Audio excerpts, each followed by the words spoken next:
시간이 돼서 이제 아티스트 토크를 시작하도록 할 텐데요.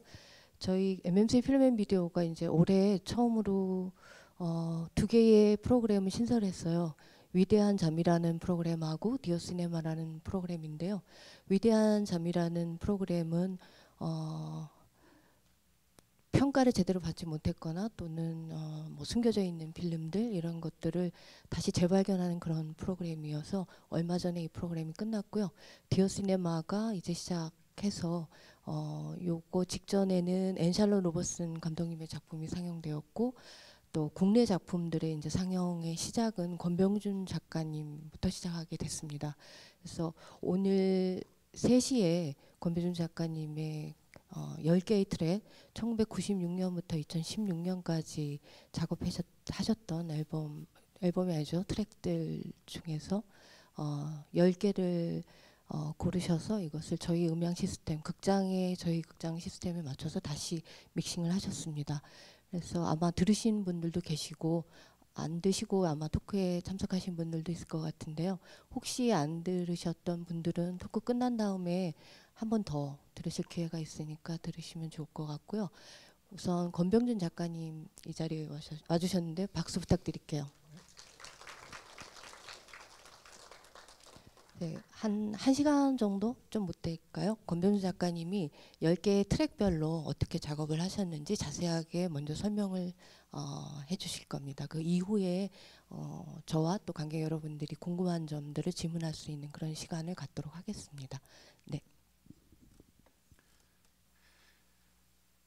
먼저 이렇게 토요일에 그 어려운 걸음 해주시고 들으러 와주셔서 정말 감사드리고, 그리고 저에게는 그 96년, 지금 99년부터 2016년이라고 써놨는데 지금부터 99년까지를 따지니까 근 20년 전이더라고요. 그 시간을 돌아봐야 되는 계기를 만들어 주셨어요. 그래서 근데 사실 누구나 자기 20년을 돌아보는 거 쉽지 않은 것 같거든요. 그리고 또 그 뭐 모자랐던 것들, 또 모자랐던 관계, 뭐 이런 것들이 다 떠오르면서 뭔가 저한테는 그 한번 정리하고 가야 될 것들을 이제야 한번 털고 가는구나, 뭐 이런 느낌들도 되게 있었고, 어쨌거나 제 자신을 많이 이렇게 돌아보게 되는 그런 그 계기가 됐어요. 그리고 그 제가 하는 여러 가지 일들 중에 예를 들면 여기에는 미술에 관심이 있는 분들 아니면 종사하는 분들도 있을 것이고, 또 음악 하는 분들도 있을 것 같고, 또 뭔가 기술적인 것에 관심이 있는 분들도 여기 오셨을 것 같은데, 제가 그런 여러 가지에 조금씩 걸쳐 있다라는 거 아마 오신 분들은 조금씩들은 알고 계실 것 같아요. 그리고 그런 것들을 가지고 어떤 사람들은 뭐 셋 다 제대로 안 됐는데 뭐 이렇게 얘기하는 사람들도 있고, 또 뭔가 이렇게 그 여러 교집합을 만들어 가는구나 이렇게 좋게 해석해 주시는 분들도 있는데, 지금 여기 이렇게 처음 띄워놓은 화면이 그 2015년에 했던 또 다른 달, 또 다른 생의 그 퍼포먼스 장면 중에 하나거든요. 그런 건데 여기서 그 약간 뭐 줄타기 하는 것처럼 저렇게 걸어가잖아요. 제가 살아온 게 좀 이래요. 줄타기 하듯이 계속 경계에서 이렇게 비틀거리면서 걸어온 것 같거든요. 어, 이 장면 바로 다음이 제가 그 저 지팡이를 어떤 소년한테 주고 그 소년이 또 이렇게 비틀비틀거리면서 또 저 길을 같이 따라오는 걸 이렇게 제가 알려주거든요.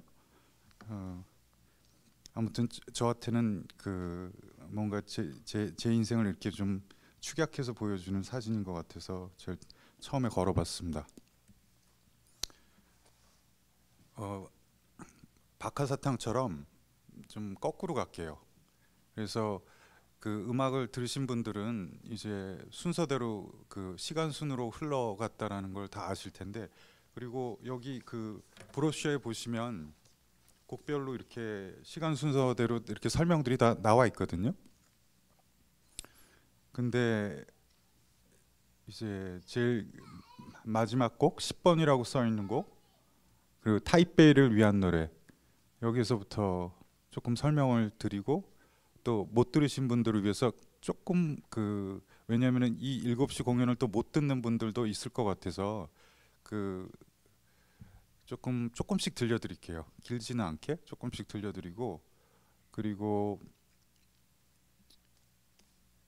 이제 그 7시에 들으실 분들은 뭔가 이 인포메이션이 너무 많아서 감상에 방해가 될 수도 있겠다는 생각도 들거든요. 왜냐하면은 그 이전에 들으셨던 분들은 이 모든 거 없이 그냥 암전 상태에서 곡 타이틀만 보고 이렇게 정말 아무런 편견 없이 소리를 듣거나 자거나 그러셨거든요. 자, 주무신 분들도 꽤 되는 것 같은데 그 이제 그게 어떻게 만들어졌고 또 어떤 공간에서 어떤 계기로 또 무엇을 위해서 아니면은 누구와 함께 만들어졌는지 좀 설명을 차근차근 드릴게요. 이건 이제 타이베이를 위한 노래라는 프로젝트고 이건 이제 대만 관두미술관에서 디스코던트 하모니라는 행사가 이게 2016년에 있었고요. 그리고 이곳은 이제 관두미술관이라는 곳이 이 타이베이 약간 외곽에 있어요. 그래서 타이베이를 지금 이렇게 옥상에서 보면 저 멀리 보이는 게 타이베이 시내 전경이거든요. 그 전경이고 저쪽에서 약간 대남 대북 방송 하듯이 도시를 위해서 이렇게 쏴주는 음악이에요. 그런데 이렇게 굉장히 폭력적이지 않고 평화로운 그 혹은 감미로운 뭐 이런 음악을 도시를 향해서 이렇게 들려주는 그런 프로젝트였거든요. 그래서 옥상에다가 이렇게 두 개의 혼 스피커를 매달아서 그쪽으로 매 정시마다 그리고 제가 작곡한 노래의 일부분들을 어떤 벨소리와 함께 이렇게 퍼지게 들려주는 그런 프로젝트였어요. 잠깐 이건 오프닝 퍼포먼스 때 영상이거든요. 잠깐 한 번만 보실래요? 어떤 식으로 그리고 여기에 지금 쓰인 악기가 제가 이제 다른 친구들하고 2013년에 이제 EBS 다큐를 계기로 만든 하이브리드 피아노라는 악기고 그다음에 여기 나오는 모든 소리가 그냥 전자적인 프로세스 없이 그냥 이 피아노를 개조한 이 악기의 소리거든요. 그리고 디지털이 없고 그냥 이건 진짜 아날로그 악기예요. 그리고 어떻게 피아노가 이런 소리를 낼 수 있을지 한번 그런 것도 한번 생각해 보시면서 조금만 한번 들어볼게요.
맞아요. 그리고 더 제대로 듣고 싶으신 분은 이제 이 토크가 끝나고 7시에 이, 이 소개의 역순으로 곡들이 이제 쭉 나오거든요. 그러니까 이제 이게 곡이 그 송리스트에서 마지막 곡인 거죠. 그래서 제가 최근 2016년에 한 작업이기도 하고 그 이제 보시면은 악기가 이렇게 생겼어요. 이게 이제 제작 과정이었어요.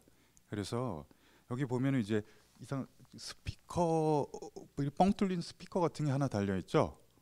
저게 스피커 맞거든요. 스피커가 맞는데 저건 소리를 내는 용도가 아니라 저기는 지금 스프링이 매달려 있고요. 그 다음에 그 스프링이 이 피아노 현 위에 이렇게 걸쳐 있어요. 그래서 그 저 스프링의 용도는 뭐냐면은 그 스피커가 이제 스피커의 미세한 떨림을 그 스프링을 통해서 전달이 되고 그 스프링들이 저 전체 피아노 현을 전체로 우는 거예요. 그러니까 뭐 어떻게 생각하면 좋을 것 같냐면은 그 바이올린 트릴 같은 거 있죠. 이거를 아주 빠른 속도로 미세하게 하고 있다고 생각하면 될 것 같거든요.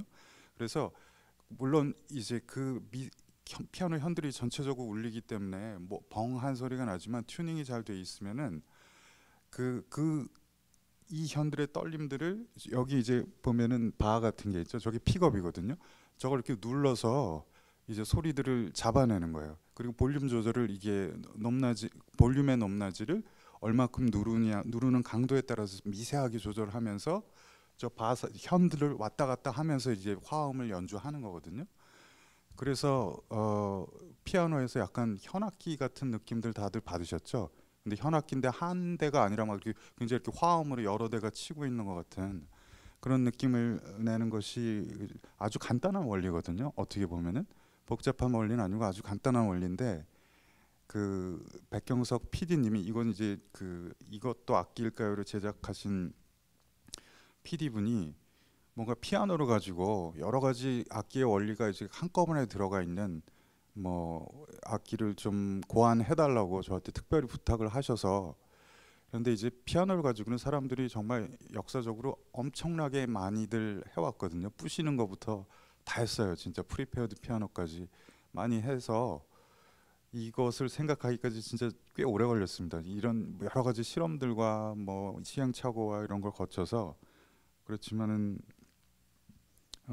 아이디어가 나고 구현을 하는 데는 시간이 이렇게 많이 걸리진 않았어요.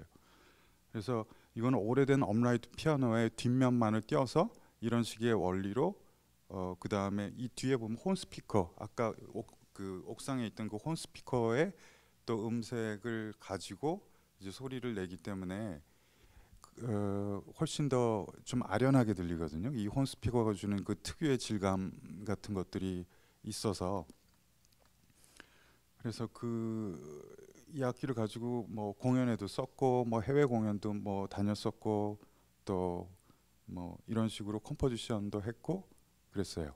예. 연주하는 모습이고 그다음에 잠깐 보기만 할게요. 그냥 틀어놓을게요. 왜냐면 소리는 그렇게까지 이게 중요한 것 같지는 않아서 이거는 그 EBS 다큐 프라임의 그 3부작이고 제가 그 3부 이것도 악기일까요는 이제 새로운 악기를 만드는 사람들에 대한 얘기고 그래서 제가 기획을 했는데 이때 그 기획을 한 것이 음악을 하거나 악기를 만들고 있던 사람들을 일부러 모으질 않았어요. 예? 그리고 전부 다 뭐 건축, 조경, 디자인 혹은 뭐 그 각 분야의 이제 창의적인 사람들을 모아서 뭔가 우리가 악기의 원리를 가지고 뭔가를 한번 만들어 보자 해서 그 어렵게 근 6개월 정도에 걸쳐서 진짜 막 끌고 나갔던 쉽지 않았던 프로젝트기는 해요. 그리고 이 마지막 프레젠테이션은 그 손성재 음악 감독의 주도하에 뭔가 기존의 악기 연주자나 노래하는 사람과 합쳐서 같이 지금 들려주고 있고 제가 지금 너무 길어서 그냥 짧게 끊어 편집한 것이거든요. 그래. 예. 그래서 이건 이제 이 프로젝트는 이제 이런 사람들이 모여서 악기를 만드는 과정을 쭉 그 도큐멘트를 한 거예요. 그래서 그 과정을 보여주는 다큐고 궁금하신 분들은 다 유튜브에 올라가 있거든요. 이것도 아낄까요? 검색하면 그렇게 보실 수 있는데, 근데 제가 이게 뭐 자랑은 아니고요. 사실은 이런 3부작 같은 거 하면 일부에 거의 예산 반의 반 이상이 들어가고 막 그렇거든요. 그리고 일부가 성공을 해야 뭐 이제 나머지는, 근데 이건 제가 아는 다큐 중에 3부가 일부의 조회수를 능가하는 거의 유일한 그 다큐인 것 같아요. 그래서 사람들이 많이 관심 있어 하고 또 즐겁게 봐주고 또 지금도 많이 보고 있고 그런 다큐예요. 그 다음에 이제 종이 나왔어요. 여기 보면은 종 뭐 with magnolia 주파수, beating frequencies 이렇게 나와 있거든요. 이거는 2015년 작업이에요. 근데 이때 그 무현금이라는 프로젝트가 있었고 한국 전통과 그다음에 이런 현대 뭐 컨템포러리 아티스트들을 매칭해서 어떤 프로젝트들을 진행하는 그런 거였었는데 이때는 철, 쇠붙이 이런 것들이 이제 테마였고 그다음에 제가 참여했고 다른 뭐 여러분들이 있었는데 저는 그 진천에 있는 종박물관을 사실은 거의 만들다시피 하신 원광식이라는 인간문화재 그 종을 만드시는 분인 거죠. 한국 전통 범종을 만드시는 분이고 예를 들면 보신각 종부터 뭐 우리가 아는 웬만한 종들은 다 이분의 손을 통해서 만들어졌고 평생 한 7천 개의 종을 만드셨다고 해요. 그래서 이분 그리고 충북 진천에는 우리나라에서 유일하게 우리나라 전 세계에서 유일하게 종 박물관이라는 곳이 있어요. 그러니까 종에 대한 박물관은 전 세계에서 우리나라밖에 없는 거거든요. 그리고 제가 이제 이분과 얘기를 나누고 또 점점 이제 그런 제작 과정부터 그 다음에 이분이 해왔던 역사를 이렇게 듣고 그러면서 그러니까 이때 이 전시를 보러 오신 분들도 여기 지금 계신데 아마 보셨으면 알겠지만은 규모도 꽤 크거든요. 박물관이요. 규모도 꽤 크고 이분의 종의 퀄리티는 그냥 이렇게 그냥 딱 끊어서 그냥 전 세계에서 제일 훌륭한 종을 만드시는 분이에요. 이분은 진짜로. 그러니까 일본, 중국, 대만 모두 이분의 종을 수입해 가거든요. 그런데 이분이 대단한 점은 어떤 거냐면은 어, 역시 전통은 끊겼죠. 일제 시대를 거치면서 전통은 끊겼는데 그것을 어떻게든 자기가 복원하고 되찾으려고 하려고 노력을 묻어나셨어요. 그런데 예를 들면 이제 신라종 같은 경우에 뭐 우리나라 뭐 성덕대왕 신종 뭐 이런 거 몇 개 아시잖아요. 3개 있거든요, 우리나라에. 그런데 일본에 6개인가 뭐 거의 10개 가까이 있어요. 근데 그 사람들은 선물 받았다 그러는데 뭐 그러겠죠. 그런데 이제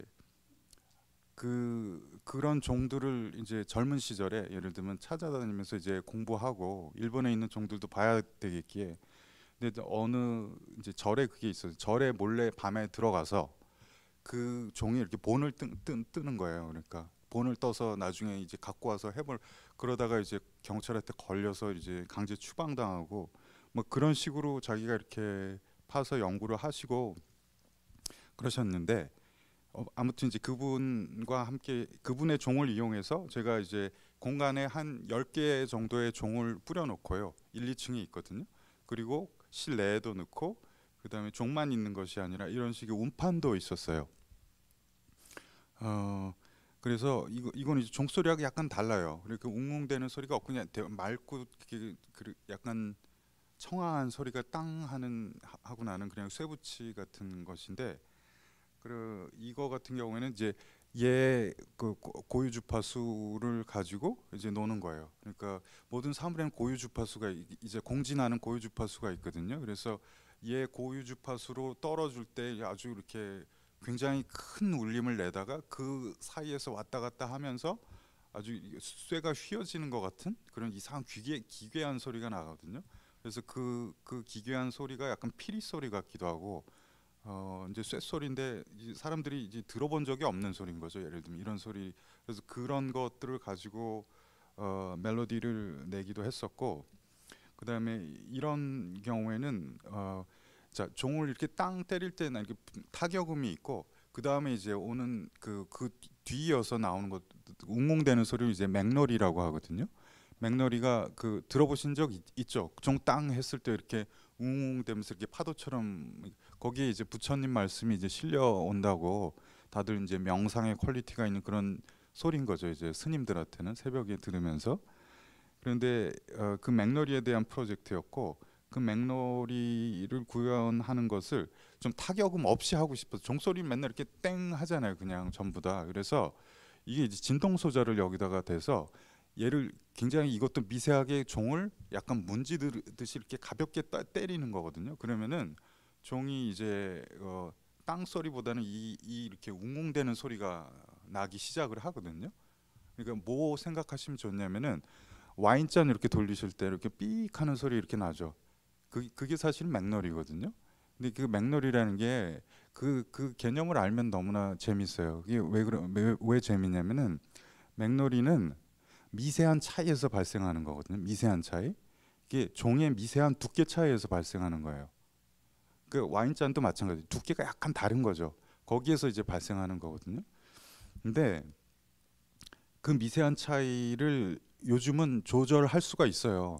종을 쇠를 깎을 수가 있으니까. 그래서 좀 얇다 두껍다. 그래서 맥너리의 깊이라든지 시간을 조절할 수 있는데 예를 들면 성덕대왕 신종 같은 걸 어떻게 했겠냐고요. 사람들이 정말로 그것은 정말로 아직도 그러니까 사람들이 너무 신비로워하는 것은 그것을 어떻게 한 큐에 그렇게 그 미세한 차이를 만들어낸지 그 옛날에 그런 것이고 그리고 이것은 동양에만 있는 거예요. 맥놀이라는 것은 서양에서는 이걸 오차라고 생각했어요. 그 미세한 차이를.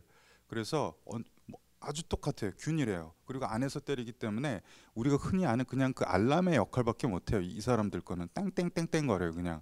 그렇지만은 우리는 그 미세한 차이를 가지고 그 뒤에 나오는 이상한 효과 음을 이렇게 만들어냈고 그것을 오히려 물론 너무 이렇게 신비화했던 적도 있지만 뭐 그럴 것까지는 아니지만 거기에 분명히 많은 것들이 느껴지고 그다음에 이 피스를 종 피스를 들을 때도 제일 마지막에 원각시 선생님의 종이 한번 크게 딱 나오거든요. 굉장히 큰 종인데 그것은 진천 종박물관 앞에 있는 종이에요. 높이가 한 4m 정도 되는 큰 종인데 4m까지 안 되겠다. 2m 50 정도 되는 그 정도 되는 종이에요. 그래갖고 그 종의 소리를 녹음한 것도 들을 수 있고 그 다음에 여기서 만들어진 좀 사람들이 많이 기괴하다고 했어요. 그러니까 그거 웅웅대는 소리들이 맥너리들이 막 이렇게 열 몇 개가 막 퍼져서 공간 안에서 막 서로 다른 주파수로 이렇게 퍼지듯이 돌아다니니까 그리고 그리고 또 이때는 약간 조금 제가 그런 무드에 있었던 것 같기도 해요. 약간 세월호 있은 지도 얼마 안 됐고 그래가지고 뭔가 그 영혼을 달래는 그런 종소리에 대한 좀 집착 같은 게 이때는 좀 있었던 것 같아요. 그런데 이제 거기에 아까 제가 그 음판에다가 어떤 그 특정 주파수 대역을 이제 대입을 했다고 했는데 그것들을 만들어낼 때 썼던 악기가 여기 있는 지금 제가 만지고 있는 저 악기예요. 제가 하는 일은 또 그런 이런 전자 악기 같은 것들을 개발하고 만들고 이런 일도 저는 했어요. 지금도 하고 있고요. 근데 이것은 이제 온데스 마르테노라는 악기는 1908년에 온데스 마르테노라는 사람이 만든 그 프랑스 사람이 만든 전자 악기거든요. 테레민은 아세요? 이렇게 손으로 이렇게 안테나처럼 연주하는 거 테레민.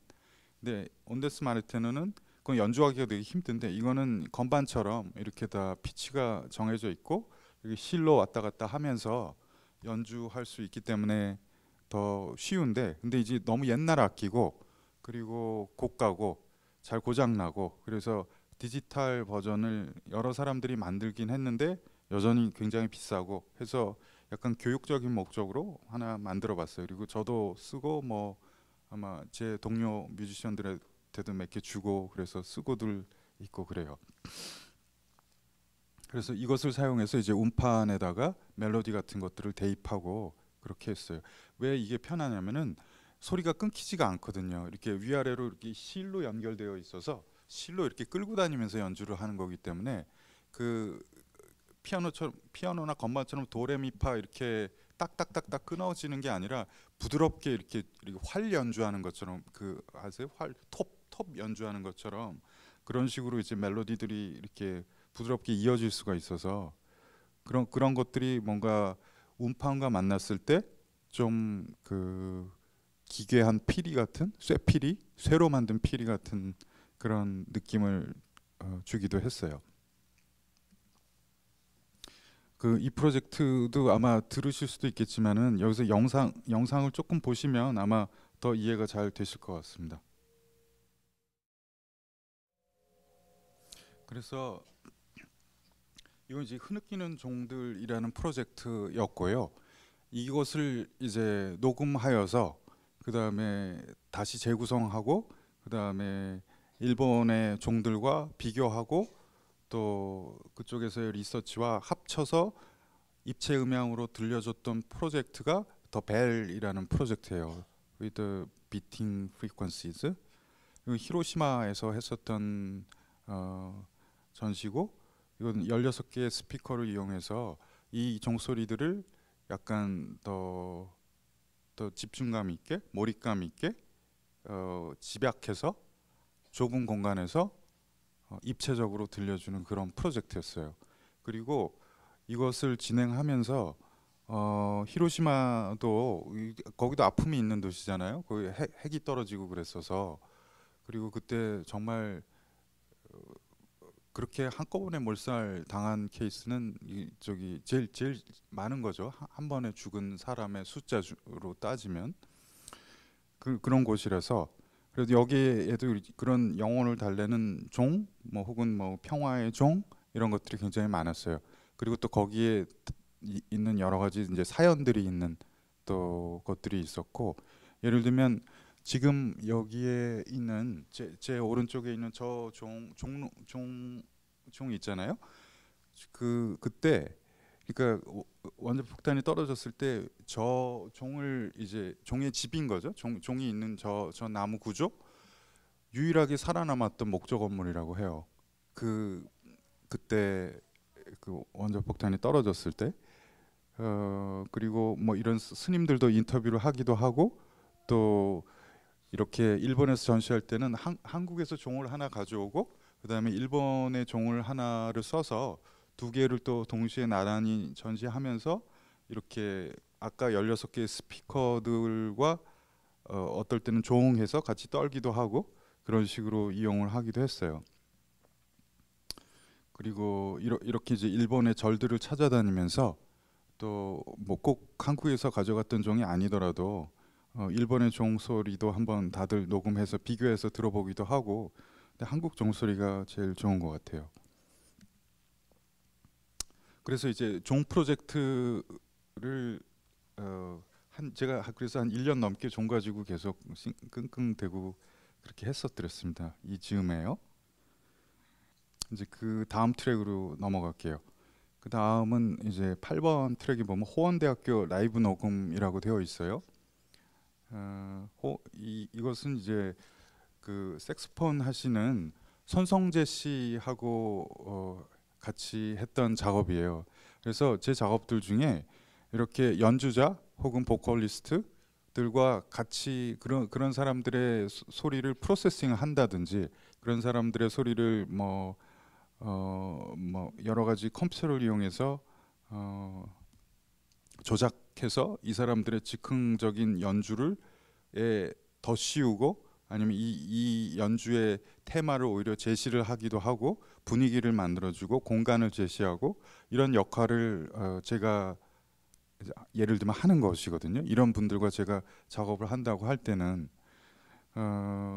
예를 들면 이런 즉흥 연주를 익숙하신 분들과 뭐 전자음악가들과 하는 전통은 꽤 오래되긴 했어요. 그런데 우리나라에서 잘 이것을 해내는 뭐 제가 그래 잘한다는 얘기가 아니고요. 뭐 그렇게 잘 보진 못한 것 같아요. 이렇게 왜냐하면 아직도 그런 컴퓨터를 이용한 라이브 사운드 프로세싱 기술들이 아직 그렇게 무르익지 못한 것 같아요. 이때는 사실은 호원대학교에서 녹음하는 사진이 아니라 지금에 있는 사진은 성재 씨하고 저하고 2012년에 그 아트센터 나비에서 했었던 공연 중에서 사진은 골라왔어요. 왜냐하면은 그 호원대학교의 라이브 녹음 그 녹음실에서 작업하고 이럴 때는 저희가 녹음하기 바빴지 사진으로 기록을 남길 생각을 못했어요. 그래서 그냥 어떻게 보니까 유일하게 남아 있는 사진이 이거밖에 없네요. 그래서 이거라도 그 좀 보여드리려고 가져왔거든요. 그리고 정말 그 손성재 씨는 제가 아는 색소폰 연주자 중에 정말 섬세하신 분이세요. 정말로 섬세한 연주를 하시는 분이고 그리고 너무 빠르시고 너무 감각적이고 정말 좋은 연주자입니다. 그리고 이분의 연주를 또 들으실 수 있거든요. 호원대학교 라이브 녹음에서.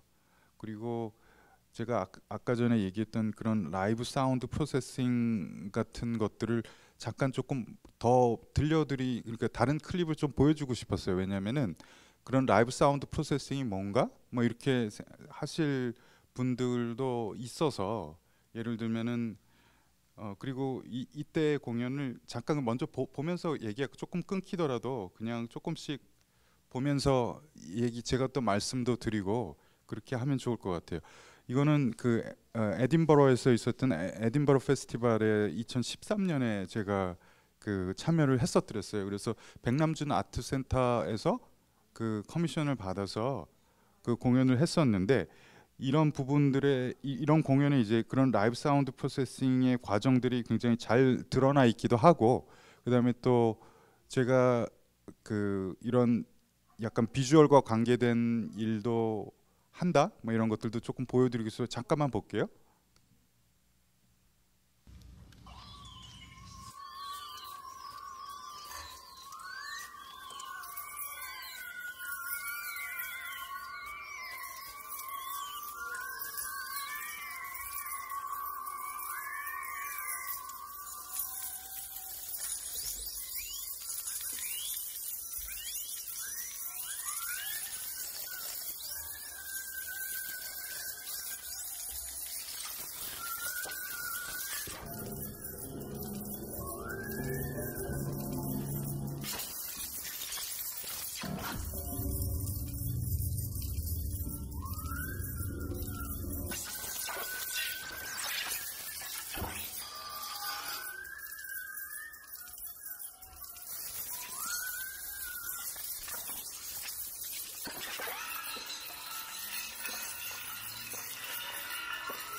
사실 근데 이렇게 그렇게 보셔도 뭔지 잘 모르실 수도 있어요.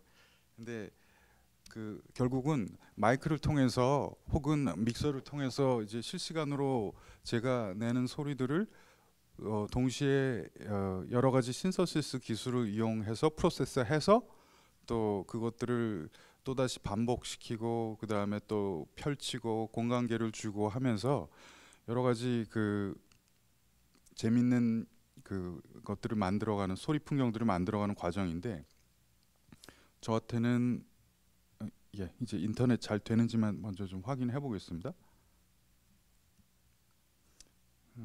그래서 이런 그 라이브 사운드 프로세싱을 저는 꽤 오랫동안 해왔어요. 꽤 오랫동안 해왔고 그래서 그런 손성재 씨 같은 연주자와 해볼 수 있는 기회도 있고 좋은 연주자들과 해볼 수 있는 기회도 있고 또 그런 작업들이 여기 한두 개 더 있어요. 그래서 한번 보여드렸고 그리고 아까 보셨던 것은 저는 이렇게 장갑을 가지고 컨트롤 하거든요. 그런데 장갑을 가지고 그냥 누구를 위해서 만들었다가 그냥 제가 쓰게 됐어요. 그 장갑을. 그런데 이 장갑은 예를 들면은 장갑을 제가 선호했던 이유는 뭐냐면 뭔가 이렇게 컨트롤을 하면서 다른 일을 할 수도 있고 뭔가 남들 모르게 뭔가 이렇게 제가 예를 들면 이 손끝에 다 센서들이 있고 그 다음에 이 기울기라든지 뭔가 손끝에 센서가 있기 때문에 또 이렇게 어떤 이런 동양적인 제스처들 이런 제스처들이 이렇게 자연스럽게 나오거든요. 컨트롤을 하면서 그리고 한꺼번에 여러 개의 파라미터를 동시에 이렇게 제어할 수도 있고 예를 들면 한 손으로 이렇게 높 하나밖에 못 하잖아요. 이거는 대여섯 개를 한꺼번에 제어할 수 있거든요. 동시에. 그러니까 그리고 막 이렇게 자석 같은 것들을 써서 꽤 복잡한 그 컨트롤을 할 수 있는 물론 익숙해지려면 시간이 걸리지만 그런 것들을 가지고 예를 들면 비주얼부터 그러니까 영상 아까 봤던 영상 있잖아요. 이런 트래킹되는 영상부터 소리까지 동시에 다 제어하고 있는 거거든요. 한 손으로. 그러니까 그런 것들이 사실은 그냥은 힘들어요. 그러니까 보통 파라미터 하나 바꾸는데도 지금 막 이러고들 있는데 그것들을 한꺼번에 이제 한 손으로 할 수 있다라는 거는 굉장히 큰 장점이죠. 뭐 이런 라이브에서 뭔가 사람들에게 이제 보여주기에 많은 장점들이 있어요. 그리고 그 손성재 씨하고 녹음한 버전을 들으실 때 색스폰 소리만 있는 게 아니고 그 주변에 이제 깔린 소리들을 이제 들으실 텐데 거기 그 소리가 이 신디사이저 소리예요. 예? 이 신디사이저에서 난 소리를 이런 또 컴퓨터로 프로세싱을 한 건데 이거는 이제 제가 한국에 2011년에 돌아오거든요. 이제 근데 그때 만든 교육용 기자재로 만든 거예요. 그래서 좀 싸고 쉽게 악기의 원리와 뭐 전자 부품의 그런 특성 같은 것들을 동시에 이제 배우고 이해할 수 있는 그런 좀 키트 같은 거를 만들자 해서 이제 만든 거예요. 그래서 예를 들면 이런 것도 잠깐만 틀어놓을게요. 그냥 뭐 어떤 식으로 구동되는지를 설명하는 그런 자, 아까보다는 소리가 좀 고음이 나는 듯 하고요.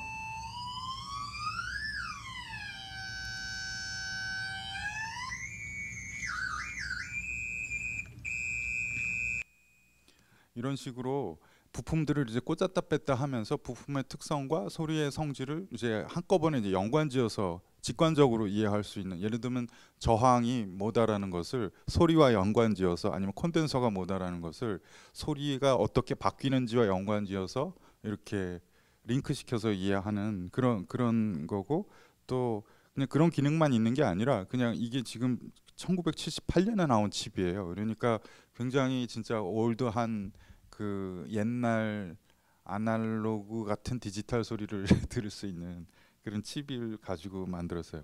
그래서 이런 것들을 써서 예를 들면 컴퓨터 프로세싱을 거쳤을 때 이게 장난감 같잖아요, 굉장히. 근데 어떤 소리가 나는지도 한번 나중에 한번 들어보세요. 관심을 가지고 보시면 아마 들릴 거예요. 그리고 교육용 기자재가 이걸 만들 때도 만들게 이런 것도 애들 가지고 이제 과일에다가 요새는 이런 게 많이 나왔는데 옛날엔 별로 없었어요. 그래갖고 그 뭐 이런 전도성을 알려주는 아이들한테 전기가 통하는 성질이란 무엇이다라는 걸 과일이라든지 뭐 야채 뭐 이런 것들과 해서 이제 뭐 사과 때리면 어떤 소리가 나고 뭐 감자 때리면 어떤 소리 나고 이런 그냥 아이들 장난감 같지만 그냥 이렇게 전기가 통하는 성질에 대한 설명을 하기에는 꽤 적당한 그런 신디사이저예요. 간단한. 그리고 이것도 교육용으로 만든 거. 이건 레이저 하프거든요. 그래서 레이저를 이렇게 단선시키면서 소리를 내는 거예요. 그런데 그 물론 이제 어둡고 연기가 있어야 되긴 하지만 그래도 그 아이들이 뭔가 이런 빛의 성질 그리고 또 레이저의 직진성 아니면 또 뭔가 그 또 단선 그러니까 센서, 빛 센서 이런 원리 같은 것들을 이제 배우고 또 악기로서도 별로 손색 없어요. 이렇게 연주할 수 있거든요, 진짜로 치면서 아르페지에이터 같은 기능들도 있는 그냥 미디 컨트롤러예요. 이런 것들도 만들었었고 또 이런 거는 이제 제가 지금 한국에서 만든 것들을 보여드리는 거거든요. 잠깐. 그래서 이건 간단한 샘플러예요. 그래서 이제 마이크도 달려 있어서 그 비트에 맞춰서 샘플해서 한 박자, 두 박자, 네 박자, 뭐 여덟 박자, 뭐 이렇게 샘플해서 바로바로 음악으로 만들어주는 장치예요. 그래서 예를 들면 뭐 이런 물소리 같은 거 바로 해서 뭐 물소리 더하기, 그다음 또 뭐 해서 뭐 더하기 이렇게 그냥 루프 머신이에요. 그런데 이렇게 아주 손바닥 안에 들어가는 굉장히 작은 사이즈거든요. 그리고 들고 다니기도 편하고, 이거는 아시아문화전당에서 일할 때 거기 과제로 일을 했었던 거예요. 그래서 이게 제가 주로 하는 일이 이런 거예요. 그러니까 이런 전자 제품에 기판 만들고 디자인하고 뭐 전자 제품을 뭐 악기를 만드는, 전자 악기를 만드는 이런 일을 해요. 그래서 여기까지가 제가 이제 2011년이에요. 이제 그 박하사탕처럼 이제 그냥 빠꾸하고 있어요 지금. 그래서 이제 네덜란드로 갈 시간이 됐어요. 네덜란드로 제가 돌아가는데, 저는 2005년부터 그렇게 오래 있지도 않았어요. 2005년부터 11년까지 있었거든요. 그러니까 횟수로 한 6년, 7년 되나? 근데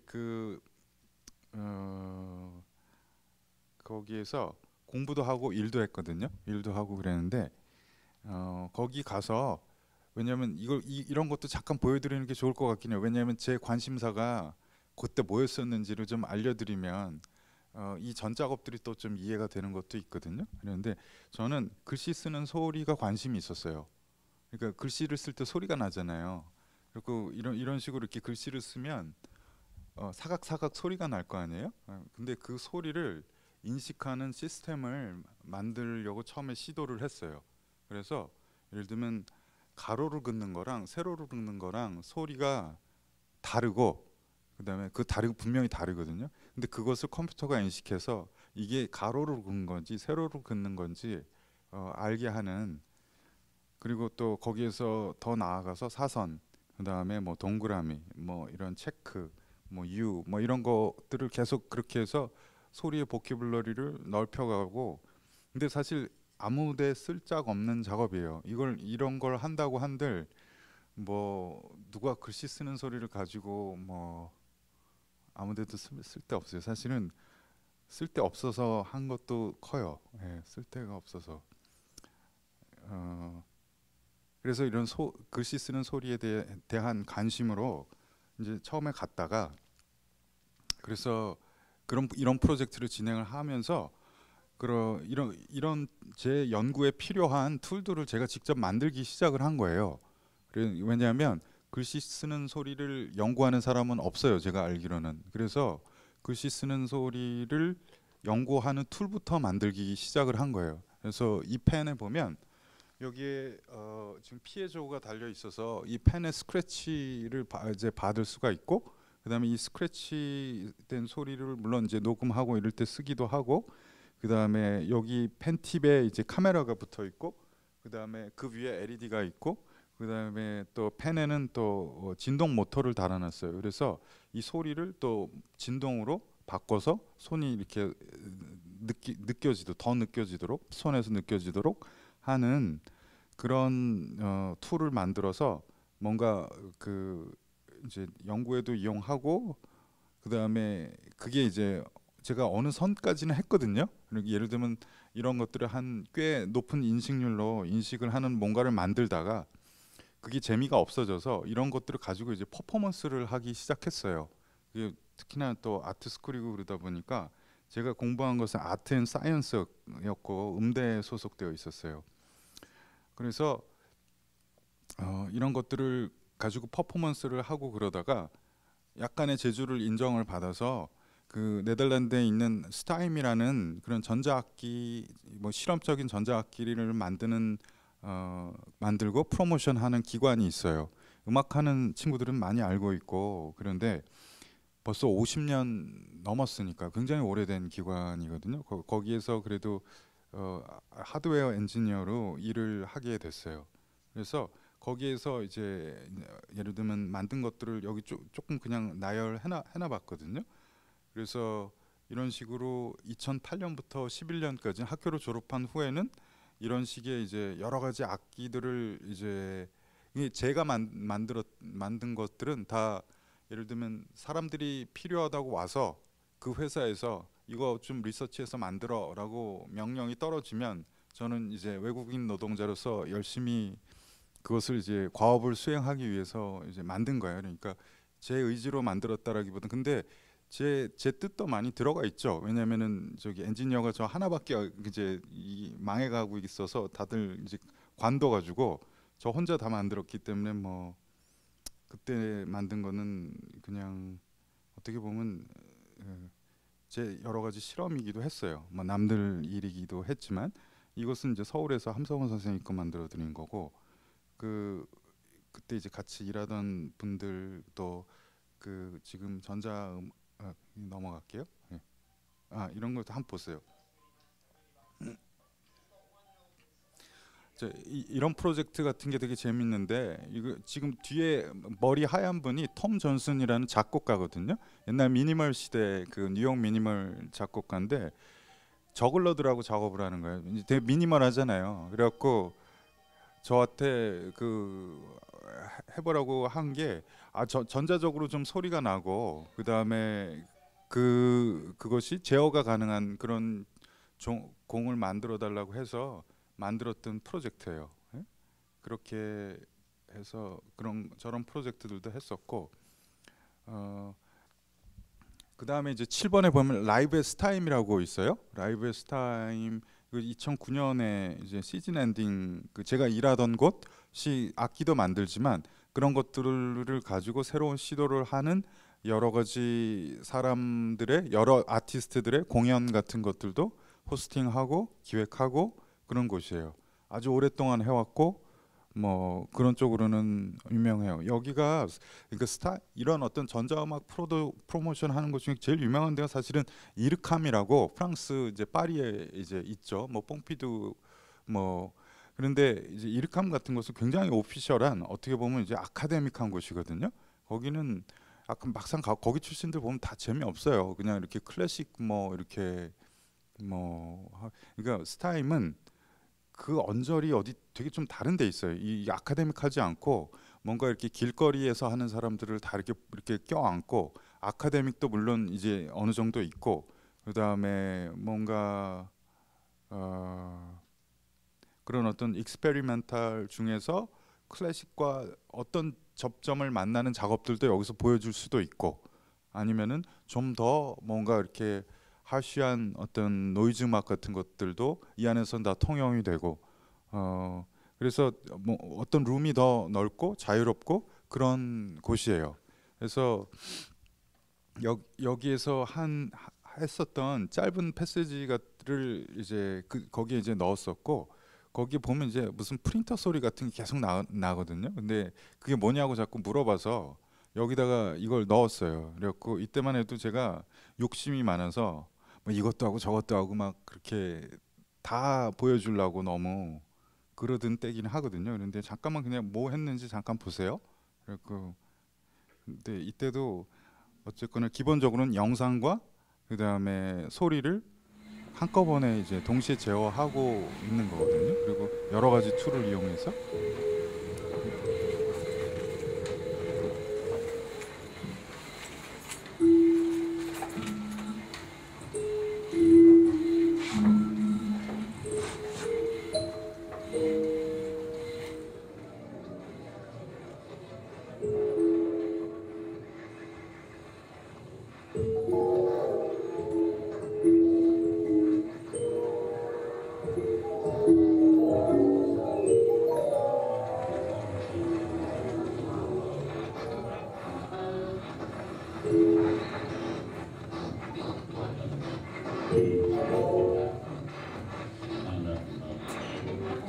이 공연도 아마 이제 요 정도 보시고 들으시면 이게 지금 뭘 하고 있는 거구나 조금 감이 오실 것 같아요. 조금 더 감을 가지시고 보실 수 있고 이 뒤에 보면 막 무슨 그 눈알 보여주는 고글도 쓰고 이렇게 되게 기괴하거든요. 뒤로 가면. 그다음에 이제 넘어갈게요. 갑자기 기차가 나왔는데 사실은 이 곡을 넣을까 말까 되게 좀 고민을 하다가 그냥 넣었어요. 근데 넣었는데 이쯤에 작업을 한 거고 어, 이건 좀 사연이 있는 그런 작업이에요. 그러니까 음악적으로 사연이 뭐 그렇게 있다기보다는 이 사실 미카가 제 친구 이름이거든요. 미카 판데 폴트라고 제 친구인데 이 친구가 그 저한테 자신의 영상 작업에 사운드를 좀 맡아달라고 해서 제가 했어요. 그래갖고 이 친구가 그 샹하이 비엔날레에 나가는데 그때 이 친구의 작업이 어떤 거였었냐면은 여기 그 지금 행크 슈네플리트라고 되어 있는 이 사람이 그 더치 커뮤니스트예요. 그러니까 이때 그 막 20년대 이럴 때 정말 활발하게 활동하던 공산주의자인 거죠. 공산주의자인데 이 사람이 중국에서 중국 공산당을 리드한 거죠. 그래갖고 마오쩌둥을 이 사람이 추대했다고 하더라고요. 그리고 이 사람이 중국에서 이렇게 기차를 타고 막 도망 다니고 그랬으니까 그때 그러면서 다녔던 동선을 이 미카가 이제 다시 이제 한번 따라다녀 보는 거죠. 이 사람의 그리고 또 이 사람이 썼던 편지들 뭐 이런 것들을 이제 다시 그래서 이 동영상의 작업은 뭐 여기 영어로는 뭐 Why don't you write me anymore 이렇게 되어 있어요.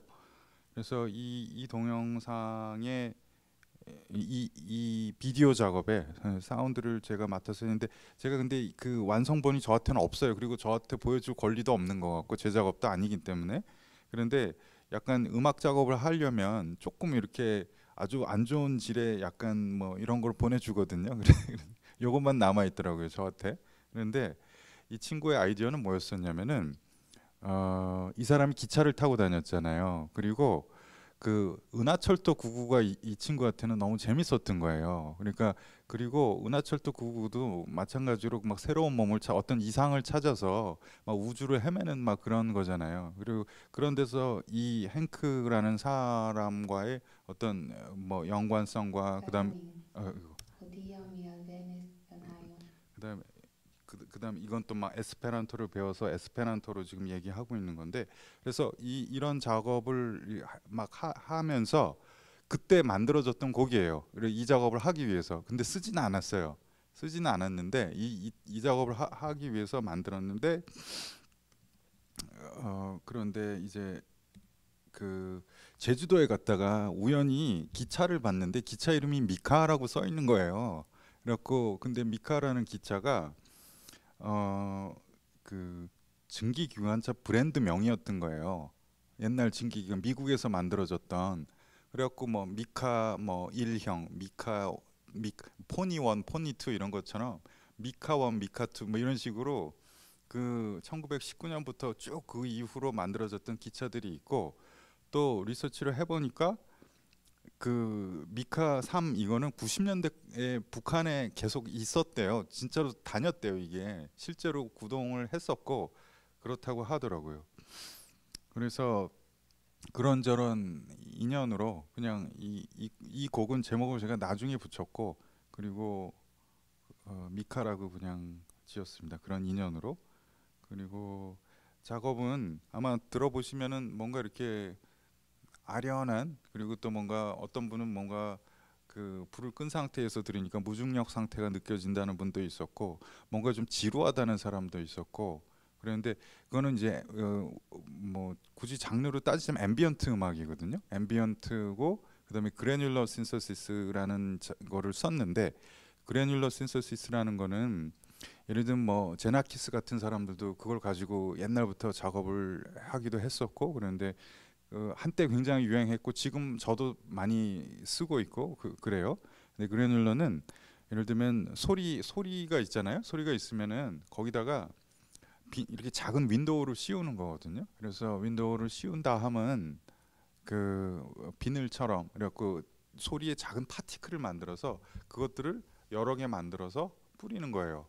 그리고 넓히고 벌리고 공간적으로 그래서 뭔가 벽지처럼 되어버리게 바르는 거거든요. 근데 그 비슷한 작업이 이 미카라는 작업이고 아마 그런 기술들을 염두에 두고 그리고 그때 이제 미카에 쓰였던 그 소스들은 뭔가 이렇게 중국 TV 같은 데서 제가 조금씩 따갖고 와서 이 중국에 대한 작업이었기 때문에 그런 소스들을 뿌려서 그래뉼러 신서시스로 전혀 다른 소리로 좀 맥락을 바꿔서 만들었어요.